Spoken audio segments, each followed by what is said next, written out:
This is Guy Burgess. In this post, we want to talk about something that we call the red-blue-gold divide.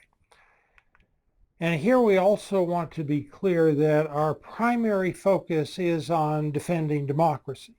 And we will wind up saying a lot of things that are critical of the way President Trump has been handling his presidency. But remember that our concern here is much broader than just President Trump, but a whole series of dynamics that expose democratic society to the risk that it will fall apart and be replaced with some flavor of authoritarian rule.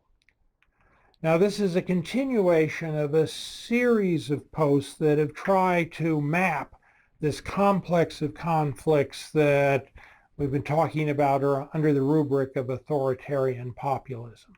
And this includes the red-blue culture divide and the purple-gold distributional divide.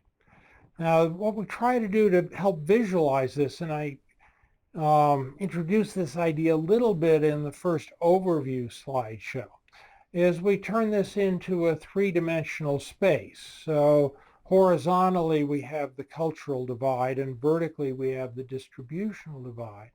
This creates also a nice hierarchy. There are obviously a lot more people at the lower end of the social and economic hierarchy than at the top, and that's something to keep in mind.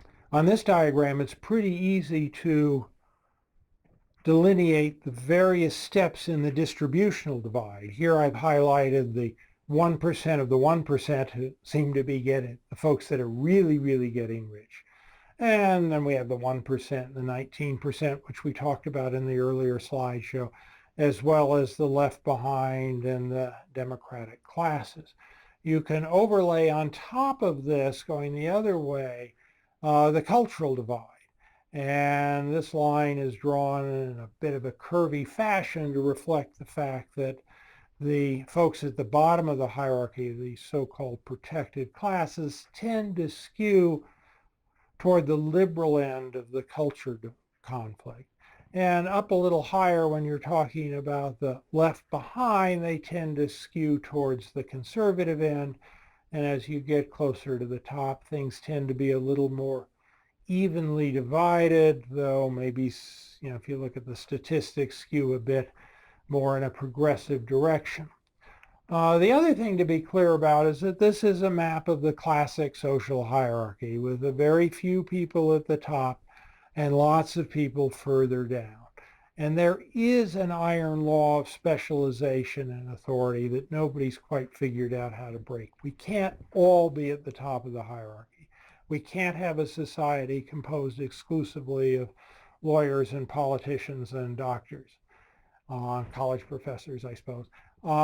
So what we really need, and this is part of how we address this, is to a society that treats people at all levels of the social hierarchy with dignity and respect and provides them with a living wage. And that we do not now have. The other thing that you see with this is a way of thinking about the conflict between the authoritarians, the plutocrats, the wannabes, who want to be in control of as much of society as possible, and everybody else. And then there's the deep state sort of enabling professional class, which could decide to align with the larger population or could align itself with the plutocrats. And that's not quite clear how that's going to go down yet. I've shown this book a couple of times to emphasize that the corruption problem, what we're talking about with plutocracy, is one of the principal threats to global security. The other thing to be clear about is the nature of the authoritarian wannabe problem, is that there are very, very few folks at the top of the hierarchy. 0.01% is not very many, and even if you include the deep state, you're only talking 10% maybe. And then everybody else, the 90%. So if all you care about is yourself and you want to be on top, you don't stand a prayer of winning elections because 90% of the population doesn't agree with your aspirations. So you need a strategy. So the basic idea, and this is a time-honored trick that's been used time and time again in various ways for millennia, is something that you might call the or is widely called the divide and conquer strategy. So the idea is that you have a society, and also societies have tensions, but the plutocratic wannabe wants to help divide the society into ever sharper us versus them factions. And as you do this, you want to align yourself with one of these factions and provide support for that faction. You want to use what resources that you have to make sure that that faction wins. And everybody in that faction will be, of course, very, very grateful for your support, and that puts you in a position where you can ask for things. The next step is that if there are problems and inequities, you can always, with a little bit of careful propaganda, blame them on the scapegoat faction. There are lots of things you can do to hide your corruption so people don't get so mad at you. And then the way that authoritarians ultimately cement their power is they convince folks that, that they're the winner, and if you want any chance of anything, you've got to align yourself with the winner. And if you align yourself with the loser, then you're pretty much out of luck for everything. So this plays out, if you're a wannabe, you can decide to support a progressive coalition, give them enough money that they can win. Or you can take the conservative route and try to get to the point where you have a winning conservative coalition. The idea is if you win, if you're the progressive that wins, then you get a certain amount of money back in various ways from the coalition because they're grateful for your support. Without it, they couldn't possibly have won. But what you really do is you hammer the other side and use them to finance all of your wealth. And you can switch it either way. So it's a game that can work from the left or the right. And it's obviously a competitive game, and only the left or the right is going to win. But part of being an authoritarian wannabe is you're willing to take risks. And you give it a shot, and if you win, great. If not, if you're lucky, you can try again another day.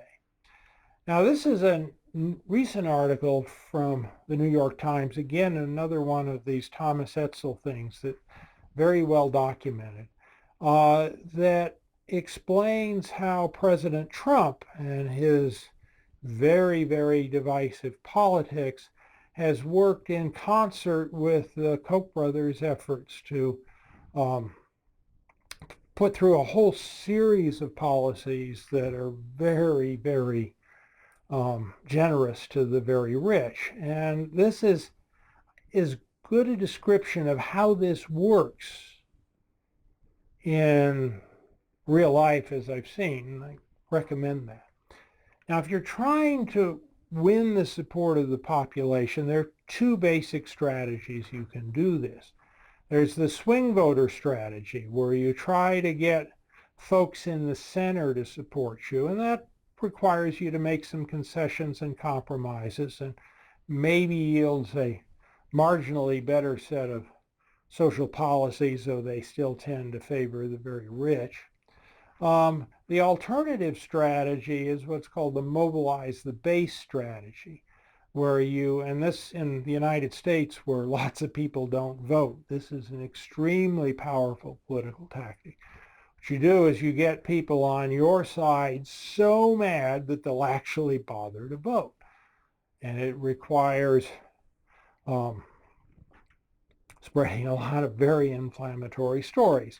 You get a sense from this academic article how base mobilization has become the dominant form of political combat, at least in the United States.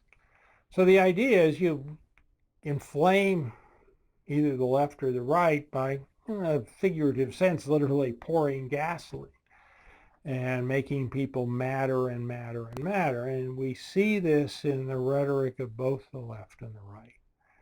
And this is obviously a formula for a self-sustaining, explosive escalation process. Once you get this really going, you can stand back and you don't have to do anything. People are so angry at each other that they tear each other apart. So you've got this little circular dynamic going. So you want to highlight and overstate the threat posed by the other side. That provokes an angry response by your supporters. And the other side sees these angry responses as provocative and threatening. That in turn generates a provocative, angry response on their part, and the cycle goes round and round and round. And you get to the point where the two sides hate each other so much that they couldn't possibly imagine working together to oppose the plutocratic wannabes.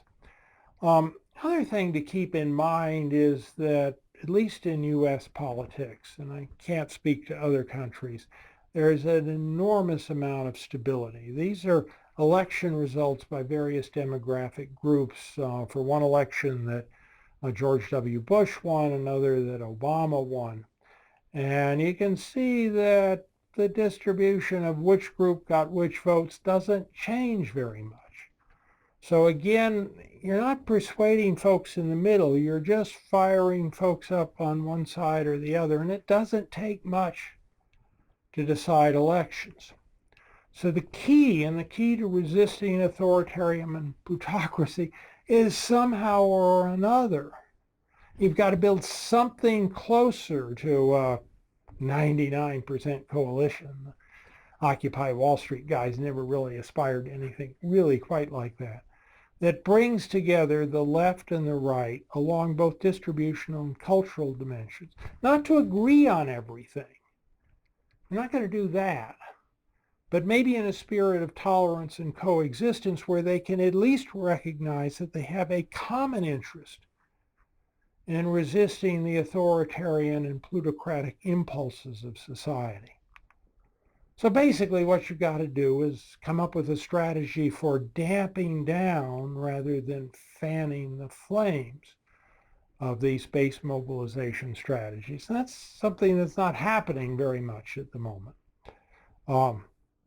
You're also going to have to do this because at the same time that the plutocratic wannabes are trying to inflame tensions. So you've got to damp things down at the same time that other people are trying to make them more intense. And that is a tough challenge.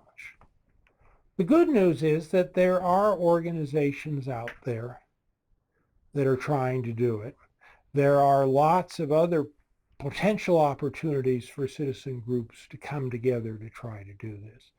The Bridge Alliance is an interesting organization of organizations that are trying to help bridge the divide. This is just a small set of snapshots of some of the members of the Bridge Alliance. But what we need is a massive, broadly based, mutually supportive effort to try to diffuse the tensions between the left and the right, at least enough so we can all work together to protect democracy from its authoritarian tendencies.